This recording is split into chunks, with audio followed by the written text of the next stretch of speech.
उदालगुरि जिल्लानि सिङाव थानाय भेरगाव जौसिन फरायसालिनि गेलेग्रा फोथाराव 15थि बड'लेण्ड मुंख्लं गोसोखां आइजो जोलुर बादायलायनायखौ खुंफुंनो साखाफारा जाबाय। मख'जाथावदि भेरगाव दखरा एबसु आरो भेरगाव गेलेमु आफादनि बानजायनायाव फैगौ 8 सेप्तेम्बरनिफ्राय जागायनानै 17 सेप्तेम्बरसिम बे आइजोफोरनि जोलुर बादायलायनाया सोलिगोन। आसामजों लोगोसे बिहार, सोनाब बेंगल, आलिपुरदुवार, मणिपुर बायदि रायजोनिफ्रायबो आइजो जोलुर हानजाया बे बादायलायनायाव बाहागो लाफैगोन।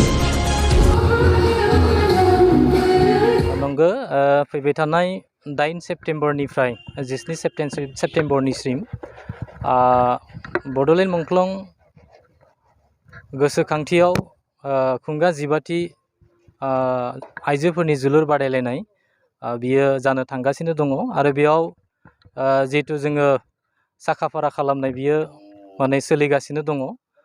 फैबाय थानाय 8 सेप्तेम्बरनिफ्राय जिहेतु जागोन जोंनि जितु माने बानजाय आफादनिफ्राय माने प्रिपारेसन खालामनाय बियो सोलिगासिनो दङ आरो जोंहा माने गासै रायजो राजाखौ खावलायगोन जिहेतु 8 सेप्तेम्बरनिफ्राय 17 सेप्तेम्बरसिम जिहेतु आइजोफोरनि जोलुर बादायलायनाय जागोन बेयाव गासै रायजो राजाखौ माने बाहागो लोब लोब फैनानै बाहागो लाफैगोनखौ जोङो भेरगाव दखरा दुलाराय बर' फरायसा आफादजों लोगोसे भेरगाव रिजनेल स्पर्ट्स एस'सिएशननिफ्राय खावलायहरनाय थाबाय। मोनबेसे दोलोआ बेहाय बाहागो लागोन? बेवहाय गासै 8 दोलोआ बाहागो लाफैगोन। बे दोलोफोरनि गेजेराव बाहागो लाफैगोन मणिपुरनिफ्राय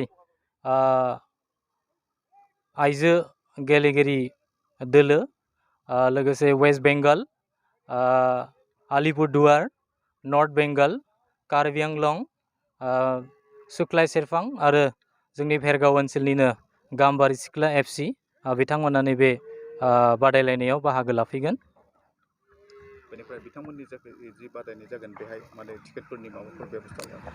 जोङो नंगौ जिहेतु 8 सेप्तेम्बराव जोंनि गेलेनाय बादायलायनाया जागायजेनगोन बा इनिग्रेसन जागोन। जोङो इनिग्रेसन खालि माने रायजो राजानि थाखाय जों टिकेटनि बेबस्था खालामाखै।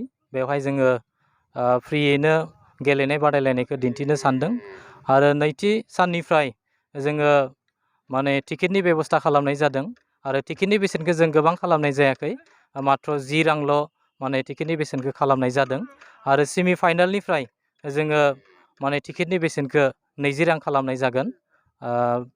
बेखायनो गासै रायजो राजाखौ माने बाहागो लाफैनो थाखाय बा गेलेनायखौ गोजोननाय लाफैनो थाखाय खावलायहरनाय थाबाय।